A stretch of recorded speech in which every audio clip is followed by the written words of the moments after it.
శ్రీమాత్రే నమః అండి అందరికీ. భోగి పళ్ళు ఎప్పుడు పోయాలి చిన్నపిల్లలకి?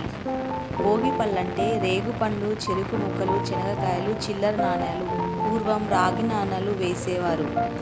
ఇవన్నీ కలిపి పువ్వులు కూడా కలుపుకొని, చాక్లెట్లు కలుపుకొని పిల్లలను పీటల మీద కూర్చోబెట్టి మంగళ హారతి ఇచ్చి బొట్టు పెట్టి 3 సార్లు హారతి ఇచ్చి అమ్మ, అమ్మమ్మ, నానమ్మ, ఇంట్లో పెద్దవారందరూ కలిసి పిల్లలకు తలపైన భోగి పండ్లు పోయడం వలన వారిపైన ఉన్న చెడు చూపు తొలగిపోతుంది.